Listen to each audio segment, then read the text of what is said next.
Welcome to the High Income Business Writing Podcast, helping you propel your writing business to a whole new level. And now, here's your host, Ed Gandia. Hey there, welcome to another episode of the High Income Business Writing Podcast, the number one podcast for business writers and copywriters who want to earn more in less time doing work they love for better clients, with over 1 million downloads from listeners just like you across 101 countries. This episode is much shorter than usual. Rather than my typical 45-minute format, today I'm sharing a quick tip with you. This is part of the audio insights I publish for my private coaching clients every weekday, and I thought you'd find it helpful. So here we go. I hope you enjoy it. You know what's fascinating about using generative AI tools in our workflows? We often forget that our interactions with these tools are meant to be conversational.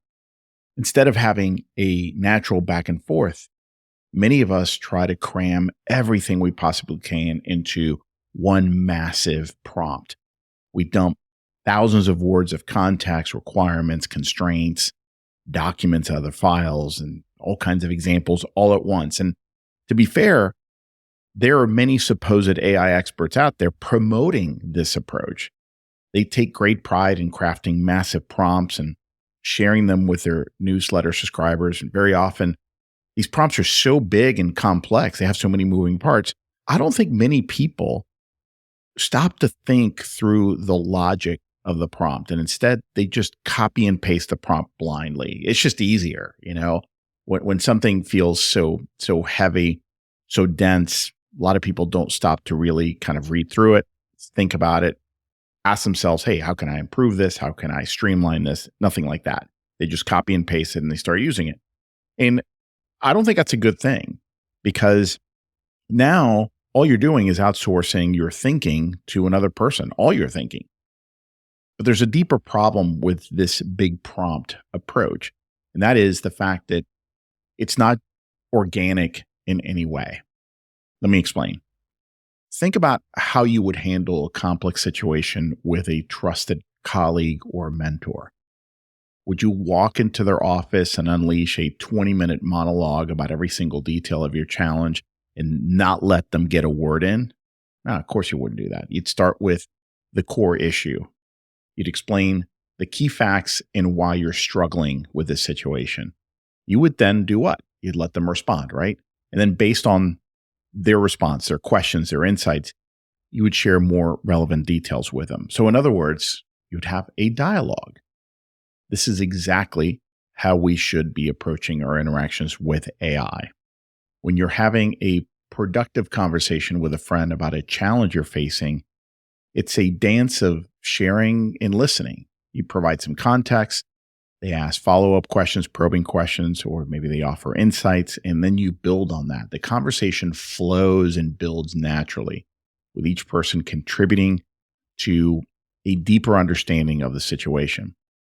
The same principle applies when working with AI. Instead of trying to anticipate every possible question or scenario up front, start with the essential information. I talked about this, and I discussed and went into my simple 3R framework in my newsletter this past Sunday.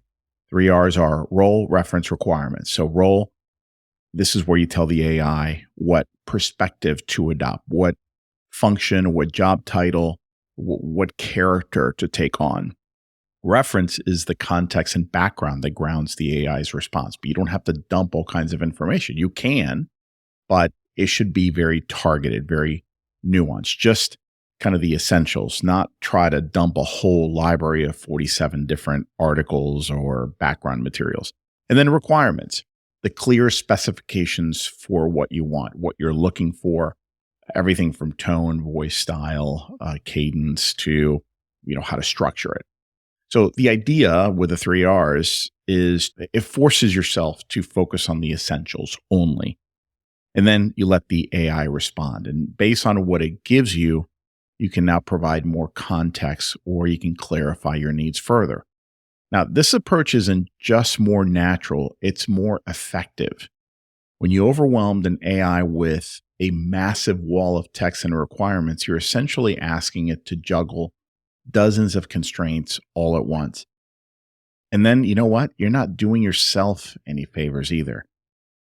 I've found that I have no real studies or research to prove this, but I really believe this is true from my own experience. Your own cognitive processing works best when you break down complex problems into smaller chunks and work through them conversationally. This is often called chain of thought reasoning, and it's all about how humans tackle, process, and solve problems one step at a time. When you break it down into a conversation, you allow both yourself and the AI to process and respond to each piece of information meaningfully. One way to think about it is how you might build a house. You wouldn't just dump all of the materials in a pile and expect perfect results, right? That'd be ridiculous. You would lay the foundation first, and then you would have maybe the lumber brought in to frame the house, right? And only then would you then maybe start putting in some of the other components, right? And you get things delivered one step at a time, thoughtfully and deliberately. So your conversation with AI should follow that same principle. Now, this doesn't mean that you should be vague or withhold important information from your prompt. It means being strategic about how and when you share that information. So start with the core of what you need, then layer in additional context and requirements as the conversation evolves. The beauty of this approach is that it often leads to unexpected insights and solutions. Just as a good conversation with a friend might help you see your challenge from a new angle, a well-structured dialogue with AI can uncover possibilities you hadn't even considered. And you miss that if you try to just take a shortcut by dumping all this information all at once in your initial prompt. Plus, it's going to keep your thinking and your creative problem-solving faculties sharp. I really believe these tools will make us better thinkers if we approach them the right way. And I firmly disagree with all the naysayers out there claiming that we're going to lose our creativity and our ability to think. I have noticed just in the past few months how prompting these tools the right way has sharpened my cognitive abilities, has sharpened the way I think, the way I communicate, the way I process information, the way that I am working more and more from first principles. And I think that's a really good thing. Remember, AI is designed to engage in meaningful exchanges. When we treat it like a conversation partner rather than a command line interface, so to speak, we tap into its full potential.